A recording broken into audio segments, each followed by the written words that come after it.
एक बार भगवान शंकर माता सती के साथ कैलाश में बैठकर पति पत्नी दोनों बैठे।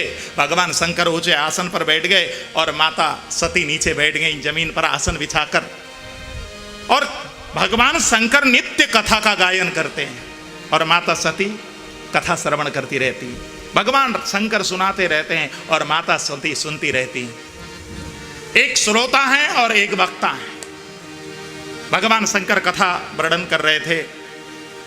आज कैलाश में जिस स्थान पर बैठकर सती कथा श्रवण कर रही हैं, इनका मन विचलित सा है, टिक नहीं रहा है, कथा में मन नहीं लग रहा है, बार बार खिड़की से बाहर की ओर निहार रही। भगवान शंकर ने पूछा, क्या बात है सती, आज तुम्हारा मन उचट सा रहा है, तुम्हारा मन नहीं लग रहा। ऐसा करो, तुम थोड़ी सी देर तक कैलाश के बाहर जाकर एक बार टहल करके आओ। भगवान शंकर ने जैसे ही कहा, सती माता उठी और जैसे ही कैलाश के बाहर गईं। बाहर में कैलाश में टहल रही थी, अचानक उधर पीछे की ओर से बहुत सारे विमानों का आगमन होते हुए जैसे ही देखा। विमानों की गर्जन की आवाज जब सुनी, एक से एक विमान, सारे के सारे विमान हरिद्वार की ओर जा रहे थे। सती का मायका है हरिद्वार। अब तो माता सती को लगा कि ये हमारे मायके की ओर सारे के सारे विमान, और मायके की ओर तो जब किसी को भी जाते हुए भी देखती हैं तो माताओं का भाव, माताओं का मन मायके में पहुंच ही जाता है। माता सती को लगने लगा, इतने सारे विमान, सबकी दिशा हरिद्वार की ओर है, ऐसी क्या बात हो गई, ये कहां जा रहे हैं।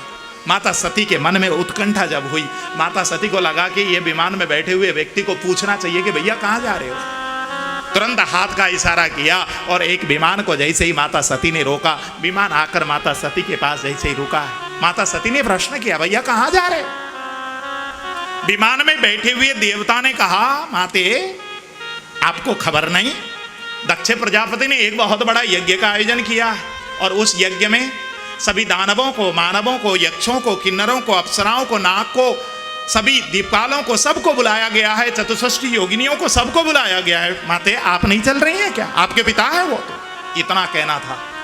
मां सती को विश्वास नहीं हुई, नहीं, मेरे पिता यदि इतना बड़ा यज्ञ आयोजन करेंगे और इतने सारे लोगों को बुलाएंगे तो मुझे कैसे बिसरा सकते हैं, ये नहीं हो सकता। मेरे पिता की तो मैं बड़ी बेटी हूं और मुझे मेरे पिता बड़े दुलार करते थे, बड़ा प्यार करते थे।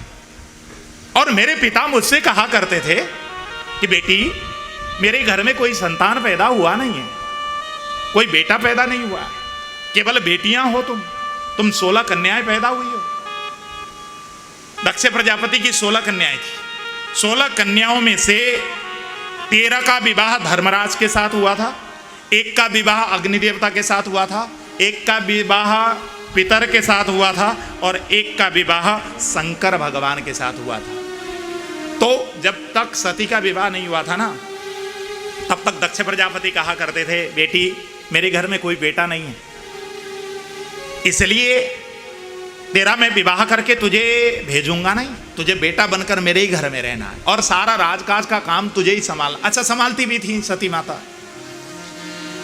ऐसा कहा करते थे। लेकिन संयोग से भगवान शंकर के साथ माता सती का विवाह तो हो गया।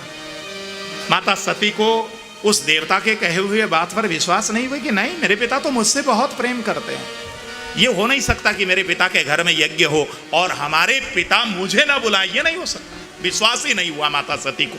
लेकिन उधर पीछे से दूसरा विमान आता हुआ जब दिखाई दिया, माता सती को विश्वास तो हुआ नहीं था, फिर भी माता सती को लगा कि पूछ लेती हूं कि ये कहां जा रहा। दूसरे विमान को जब रुका और उस विमान में बैठे हुए व्यक्ति ने भी वही बात जब दोहराई है, माते दक्ष प्रजापति यज्ञ में एक बहुत बड़ा यज्ञ आयोजन हुआ है, उसी यज्ञ में शामिल होने के लिए हम सब जा रहे हैं, इतना सुनना था। माता सती को लगने लगा कि हाँ, मेरे पिता के घर में कोई यज्ञ तो जरूर आयोजित है, लेकिन मुझे खबर नहीं, मैं उनकी सबसे दुलारी बेटी, मुझे कोई खबर नहीं। मन बहुत भारी हो गया, रोना आ रहा है, हिलकी भर भर करके रो रही है माता सती। अपने आप को संभाला, आंसू पहुंचे और भीतर भोलेनाथ के पास जाकर चरणों पर गिर पड़ी, हाथ जोड़कर निवेदन किया, पतिदेव हे भोलेनाथ, आपसे एक बात कहना चाहती हूं। भोलेनाथ बोलने लगे, देवी तुमको मुझसे कोई बात कहने के लिए भी पूछने की आवश्यकता है क्या, कहो ना, क्या कहना चाहती हो। इतना कहना था।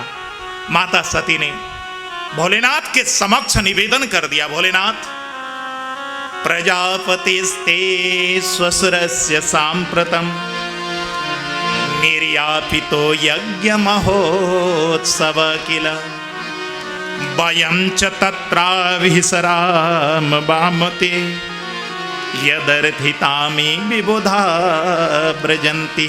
हे पतिदेव, हे भोलेनाथ, आपके ससुर के घर में, ये नहीं कह रही हैं कि मेरे पिता के घर में, भोलेनाथ को कह रही हैं, भोलेनाथ आपके ससुर। देखो, ये माताओं को जब अपने पति को कोई बात मनानी होती है ना, ऐसा शब्द चयन करती हैं और बहुत बढ़िया। और जिस दिन पति को कोई बात मनानी होती है तो बहुत, जो पति को सबसे ज़्यादा प्रिय वस्तु होगा उसको भोजन में बना लेंगी और अपने सामने भोजन की थाली लाकर रख देंगे पति के सामने। और जैसे ही पति को पूछती हैं, आज मैंने जो सब्जी बनाई है कैसा लगा जी, तुरंत जब पति तारीफ करता है, अरे आज तो तुमने कमाल ही कर दिया, अरे जब इतना स्वादिष्ट तो तुमने शादी के समय भी नहीं बनाया था। जब पति ऐसा कहता है ना, तुरंत बात सरका देती है, पतिदेव मेरी झुमकी पुरानी हो गई है, बदलवा ले हूं क्या, धीरे से सरका देती है। अपनी मन की बात जब कहना हो तो इस प्रकार कोई ना कोई पति के अनुकूल इस प्रकार बात करती है। आज माता सती भी वही टेक्निक का उपयोग कर रही है। माता सती ने भोलेनाथ से निवेदन किया, पतिदेव आपके ससुर, ये कह सकती थी कि मेरे पिता के घर में, लेकिन ऐसा नहीं कहा, आपके ससुर के घर में एक बहुत बड़ा यज्ञ का आयोजन हुआ है पतिदेव। उस यज्ञ में सारे के सारे देवता जा रहे हैं, मानव जा रहे हैं, दानव जा रहे हैं, यक्ष जा रहे हैं, किन्नर जा रहे हैं, अप्सरा जा रहे हैं, सब के सब जा रहे हैं, हम लोग भी चलें क्या। जैसे ही निवेदन किया, धीरे से सरकाया, भोलेनाथ ने प्रश्न कर दी, देवी तुम्हारे पिता ने कोई निमंत्रण पत्र भेजा है, किसी को बुलावा भेजा है क्या। इतना जब प्रश्न किया, माता सती मौन हो गई, आंखों से आंसू की धारा बहने लगी, मुंह से कोई शब्द नहीं निकला, जमीन पैर से कुरेदने लगी। और बहुत देर जब हुआ, माता सती ने अपने आप को संभाल कर हिम्मत करके आज भोलेनाथ के सामने कह दी, भोलेनाथ कथम सुताया पितृये कौतुकम निशम्य देह परिवर्य निंगते अनाहुता अप्यभियन्ति सौहृदम भर्तुर्गुरुर्देह कृत सकेतनम। हे पतिदेव, हे भोलेनाथ, मैंने ऐसा नीति में सुना है कि अपने पिता के घर जाने के लिए, अपने गुरु के घर जाने के लिए, किसी यज्ञ में जाते समय, किसी मंदिर में जाते समय ये इंतजार नहीं करनी चाहिए कि मुझे उन्होंने बुलाया है या नहीं बुलाया है। अपने पिता के घर बिना बुलाए भी जाया जा सकता है, किसी यज्ञ में बिना बुलाए भी जाया जा सकता है, गुरु के घर में बिना बुलाए भी जाया जा सकता है। ऐसा मैंने नीति में पढ़ा। इतना कहना था। भोलेनाथ बोलने लगे, सती जरा आसन में बैठ जाओ, जरा तुमको मैं कहना चाहता हूं कुछ। माता सती आकर आसन पर बैठ गईं, आंखों से आंसू की धारा बह रही है। भोलेनाथ बोलने लगे, हे सती तुम्हारी भावना को मैं समझ रहा हूं, लेकिन सती तुमको मालूम है तुम्हारे पिता ने तुमको और हमको अपमानित करने के लिए इस यज्ञ का आयोजन किया। इतना कहना था। सती हाथ जोड़कर भोलेनाथ के सामने निवेदन करते हुए बोलने लगी, पतिदेव मेरे पिता को ऐसा आरोप मत लगाई। इतना कहना था। भोलेनाथ बोलने लगे, हे देवी मैं तुम्हारे पिता को आरोप नहीं लगा रहा हूं, मैं सच्ची बात कह रहा हूं, तुम थोड़ी देर धैर्यता से सुनो मेरी बात। देवी एक घटना मैं बोल रहा हूं ना, मैं शंकर बोल रहा हूं। इतना कहना था। माता सती मौन हो गई, हाथ जोड़कर भोलेनाथ के सामने हाथ जोड़कर जैसे ही निवेदन कर रही हैं, आंखों से आंसू की धारा बहती जा रही है। और भोलेनाथ ने पूर्व की घटी हुई घटना बताना प्रारंभ किया है।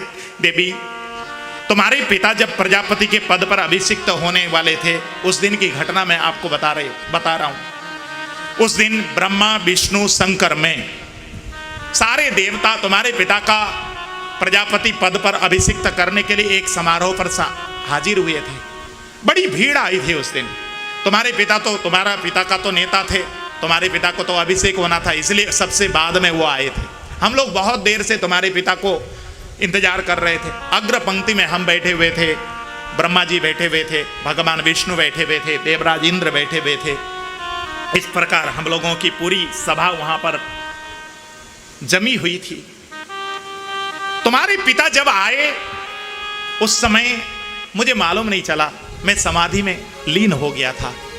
मैं तो जाकर कहीं भी बैठता हूँ तो समाधि लग जाती है। मैं तो ध्यान में बैठ गया क्योंकि बहुत देर हो रहा था उस कार्यक्रम में। मैं तो जाकर जब समाधि में लीन हुआ, तुम्हारे पिता जब आए होंगे तो सारे के सारे देवताओं ने उठकर स्वागत की, उनका जय जयकार किया। हमारा नेता कैसा हो, दक्ष प्रजापति जैसा हो, इस प्रकार के नारे लगे। अनेक प्रकार से तुम्हारे पिताजी की जय जयकार की। पर जब तुम्हारे पिता मंच पर पहुंचे, जाकर उन्होंने देखा कि सबके सब उठ करके जयकार कर रहे हैं, पर शंकर बैठा बैठा आंख बंद करके बैठा हुआ है। जैसे ही तुम्हारे पिता ने मुझको बैठा हुआ देखा, मुझे समाधि लगी हुई थी, मेरी कोई गलती नहीं थी उस समय, लेकिन मुझे बैठा हुआ देखकर तुम्हारे पिता को बहुत क्रोध आ गया। तुम्हारे पिता ने मुझे बहुत गाली देना प्रारंभ किया। बहुत अनेक प्रकार के जब गाली दी, मेरे साथ के जो नंदी और भृंगी थे, ये दोनों आगे बढ़कर तुम्हारे पिता से हाथ जोड़कर निवेदन किया कि प्रजापति जी, आप भोलेनाथ को गाली मत दीजिए। जब निवेदन किया, तुम्हारे पिता ने जो हमारे नंदी भृंगी के ऊपर जो गाली देना प्रारंभ किया, और भृगु और पूषा ने आकर, भृगु ने अपने दाढ़ी में हाथ फेरते हुए जो हमारे नंदी भृंगी की जो मार पिटाई की है, और पूषा ने अपने दांत दिखाकर खिलखिलाकर हंसकर जो हमारी नंदी भृंगी की हंसी उड़ाई। जब तू तड़ाक हुई और वहां गुत्थम गुत्था हो रही थी, शोर शराबा हो रहा था, तो उस शोर शराबे में मेरी समाधि टूट गई। जब मैंने नेत्र खोला, देखा वहां पर तो गुत्थम गुत्था चल रहा है, नंदी भृंगी भिड़े हुए हैं, झगड़े हो रहे हैं और तू तड़ाक हो रही है। जब उस हालत को देखा, मुझे उस हालत को समझने में देर नहीं लगी। मुझे लगा कि नंदी भृंगी को जब तक मैं यहाँ से लेकर के बाहर नहीं जाऊँगा, तब तक ये समारोह में विक्षेप होता रहेगा। फिर तो मैं नंदी भृंगी को पहले डांट लगाई, फिर डांट लगाकर जब नंदी भृंगी को लेकर के उस सभा से बाहर निकलना चाहा, दक्ष प्रजापति ने मंच से चिल्लाकर उस समय सारे देवताओं को आदेश दिए, हे देवताओं, आज मैं दक्ष प्रजापति के पद पर अभिषिक्त हो रहा हूं। इसलिए प्रजापति के पद पर अभिषिक्त होने के बाद मैं आज घोषणा कर रहा हूं कि आज के बाद किसी प्रकार के कोई यज्ञ में, किसी प्रकार के कोई समारोह में इस शंकर को वंचित किया जाएगा, बुलाया नहीं जाएगा। मेरा यह आदेश है करके तुम्हारे पिता ने आदेश दे दिया था। हे देवी, हे सती, तुम्हारे पिता का मैंने कोई अपराध नहीं की थी। मैं तो सहजता से समाधि लग गई थी, ये मेरी भूल है, मैं स्वीकार करता हूं, मैं क्षमा मांगता भी रहा, लेकिन तुम्हारे पिता को मैं मना नहीं पाया। उन्होंने मुझे सभी यज्ञों से बहिष्कृत किया है, सभी समारोह से बहिष्कृत किया है, और देवी तुम्हारा भी तो बहिष्कार किया है। मेरा बहिष्कार करना मतलब तुम्हारा बहिष्कार करना। इसलिए देवी, तुम वहां जाने की बात मत करो।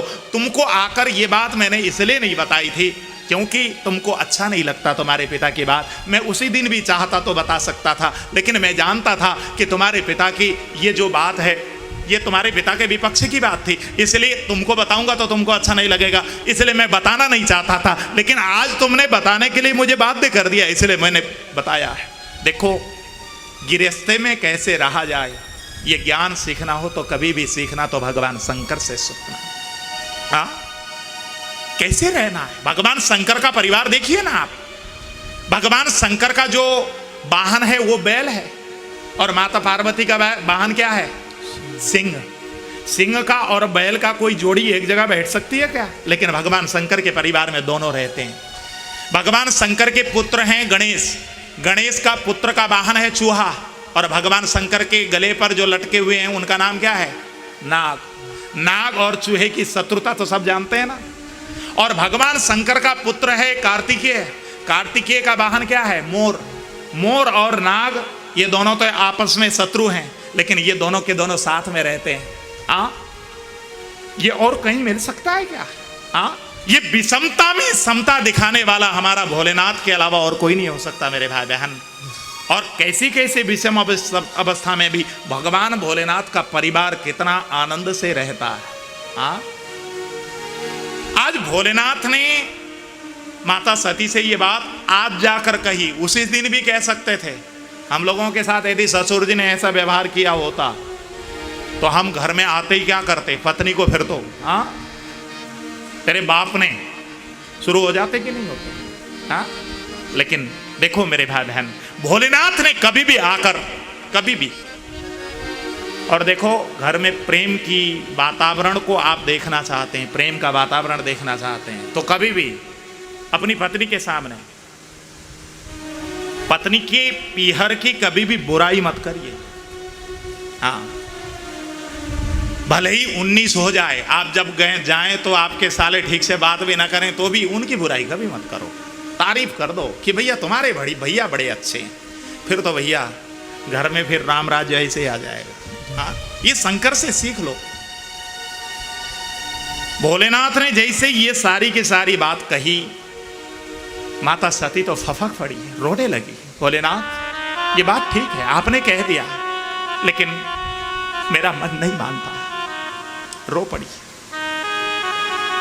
भोलेनाथ आप न जाएं, ये हो सकता है, लेकिन वो मेरे पिता, एक बार जाकर मैं पिता का उस यज्ञ का दर्शन करना चाहती हूं। भोलेनाथ आप नहीं जाना चाहते, कोई बात नहीं। भोलेनाथ ने कहा देवी तुम जाना चाहती हो? हाँ भोलेनाथ तुम जाओ, मैं रोकूंगा नहीं, पर तुम जाओगी तो भी तुम्हारा भी कल्याण नहीं होने वाला। भोलेनाथ ने कह दी, और भोलेनाथ इतना कहकर नेत्र बंद करके समाधि में लीन हो गए। माता सती ने आकर भोलेनाथ को प्रणाम किया, हाथ जोड़कर निवेदन किया, भोलेनाथ मैं जाऊं क्या? जैसे ही रुदन करते हुए माता सती ने कहा, भोलेनाथ ने कहा सती जाओ।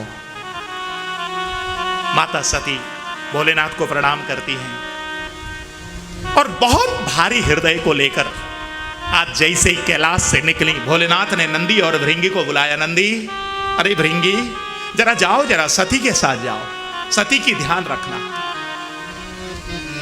माता सती कैलाश से जैसे ही कदम हरिद्वार की ओर आगे बढ़ाती है, आज पांव चल नहीं रहे, लेकिन बहुत भारी पांव, हृदय बहुत भारी हो गया, आंखों से आंसू की धारा, माँ की याद आने लगी, बहनों की याद आने लगी, मायके के एक एक बचपन की घटना याद आने लगी, और बहुत भारी हृदय के साथ जैसे ही माता सती ने कदम आगे बढ़ाया, उसी समय माता सती को छींक आ गई। सती को लगा कि आज मेरे रास्ते में अपशगुन कैसा।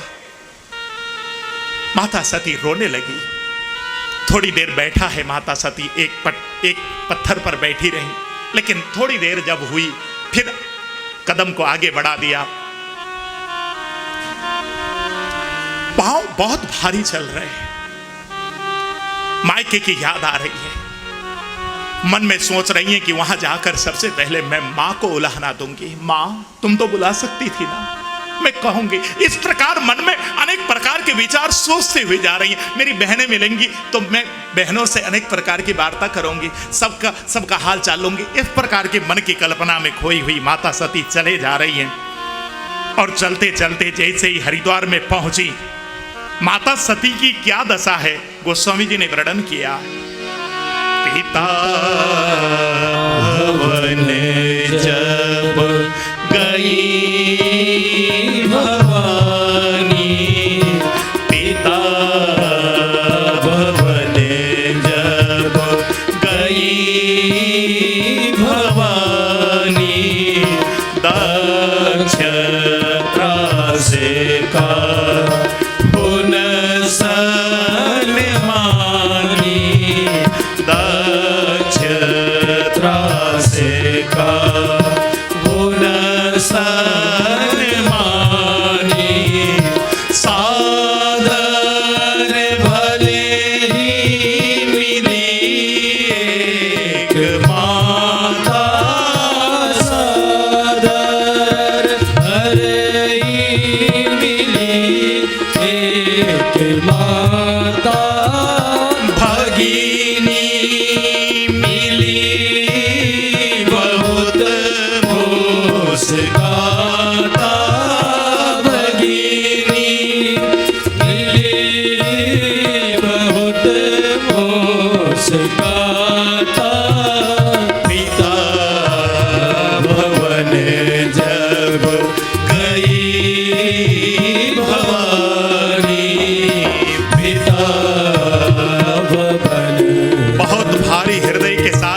हरिद्वार में पहुंची है। माता सती से आगे आगे माता सती की बहनें जा रही थी।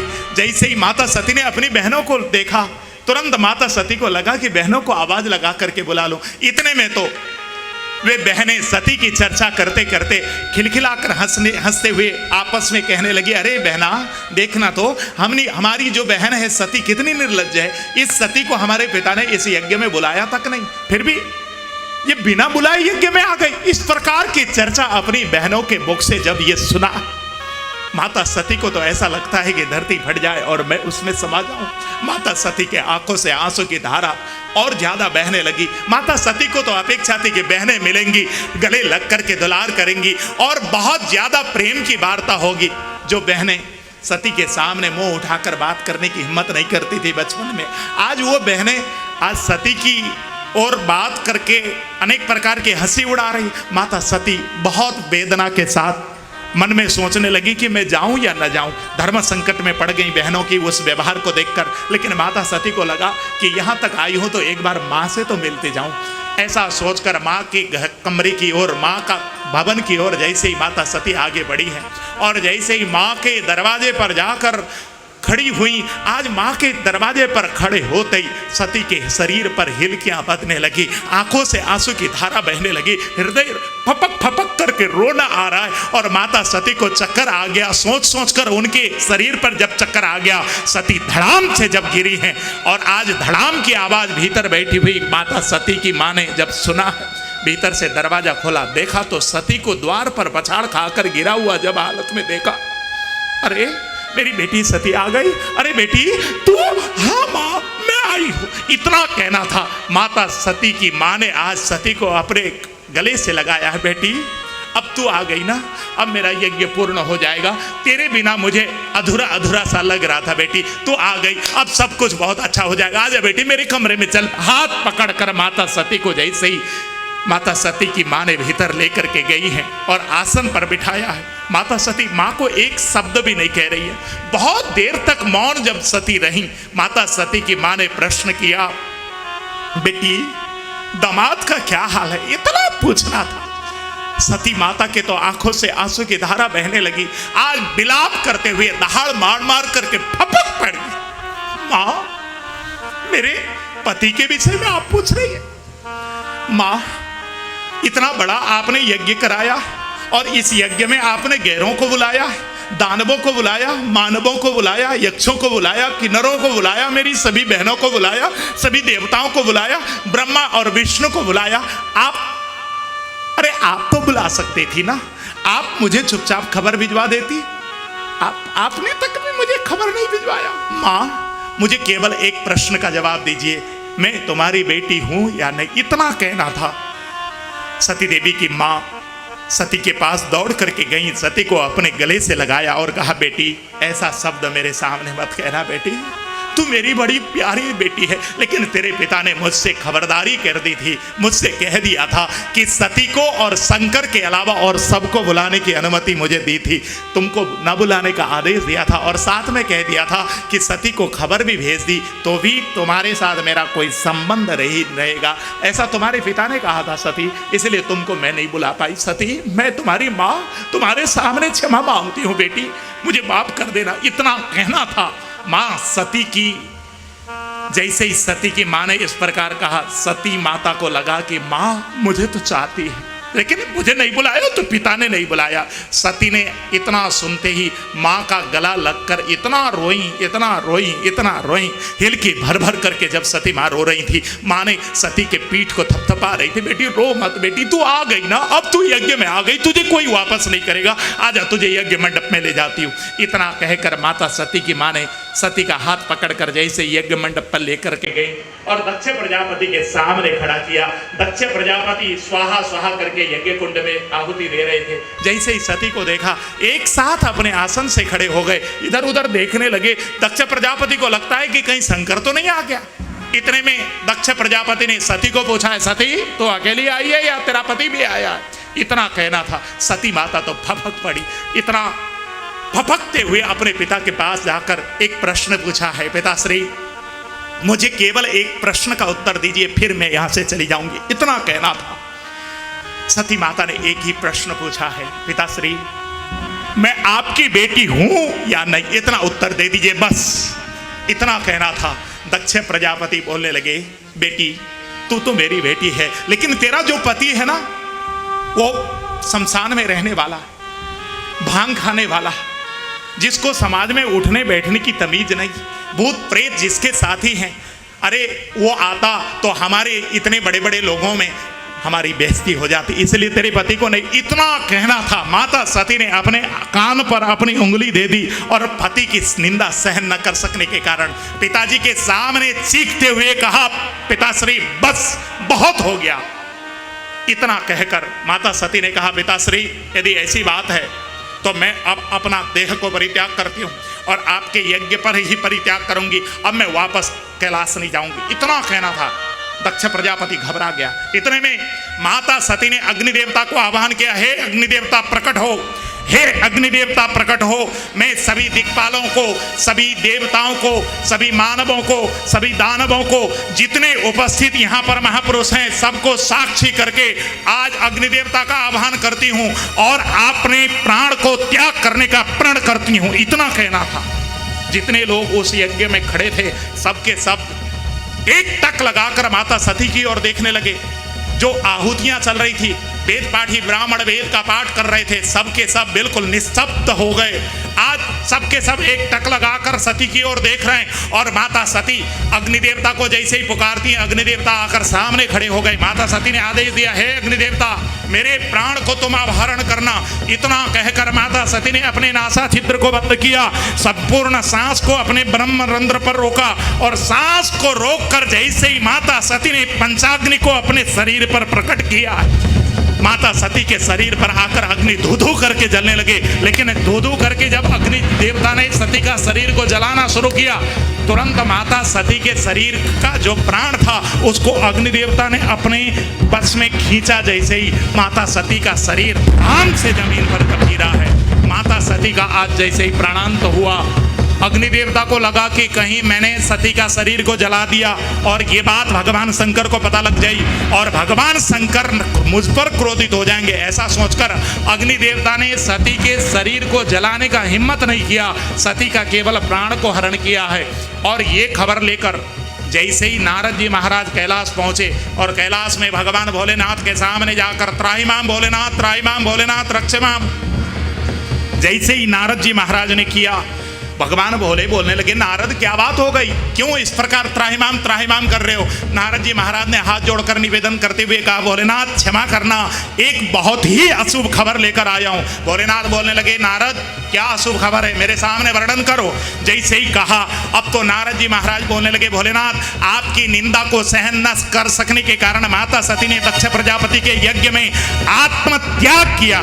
इतना सुनना था।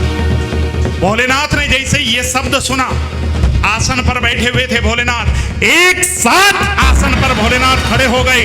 आंखों से अग्नि की ज्वाला प्रकट होने लगी। अपने जटा को पकड़ा और जटा को पकड़कर जैसे ही भोलेनाथ ने जमीन पर पटका, आज भोलेनाथ ने जैसे ही जटा को जमीन पर पटका, उसी समय वीरभद्र महाराज प्रकट हो गए। विकराल काय शरीर के वीरभद्र, लंबे लंबे दाढ़े और नरमुंड की माला पहने हुए, एक हाथ में त्रिशूल, एक हाथ में डमरू, एक हाथ में ढाल, एक हाथ में भाल, आज लेकर जैसे ही भोलेनाथ के सामने हाथ जोड़कर प्रणाम करते हुए कहा, भोलेनाथ वीरभद्र का प्रणाम स्वीकार करिए और वीरभद्र को आदेश दीजिए, क्या आज्ञा है। जैसे ही वीरभद्र ने कहा, भोलेनाथ ने कहा, वीरभद्र जाओ, हमारी पूरी चतुष्षष्ठी योगिनी की सेना को लेकर जाओ, भूत प्रेतों को लेकर के जाओ और दक्ष प्रजापति के यज्ञ को दक्ष सयज्ञम जहि, दक्ष सयज्ञम जहि, दक्ष सयज्ञम जहि, दक्ष प्रजापति के यज्ञ को तुम तहस नहस करके आओ। जैसे आदेश मिला, आज वीरभद्र चतुष्षष्ठी योगिनी भूत प्रेत इन सब को साथ में लेकर जैसे ही कैलाश से चले हैं, पृथ्वी में भूकंप आ गया, पृथ्वी में अनेक प्रकार की मूसलाधार बारिश होने लगी, वृक्ष धड़ धड़ करके गिरने लगे, अनेक प्रकार के पृथ्वी में जितने भी जंतु हैं, जितने भी जीव हैं, वो त्राहिमाम त्राहिमाम त्राहिमाम त्राहिमाम चिल्लाने लगे। और दक्ष प्रजापति के यज्ञ की ओर जैसे ही वीरभद्र की सेना गई है, सभी सेना ने जाकर दक्ष प्रजापति के यज्ञ में जाकर किसी के सिर काटे, किसी का पैर काटा, किसी का हाथ के ऊपर प्रहार किया। जोगिनी भर भर खप्पर संचय, भूत पिशाच बधून मनंचय, पट कपाल कर ताल बजावै, चामुंडा नाना विधि गावै, चामुंडा नाना विधि गावै, चामुंडा नाना विधि गावै, जम्बू कनिकर कटक कटकटै, घाई हुआई कोटिन रुंड मुंड बिन डोल, शीश परे मय जय जय बोल,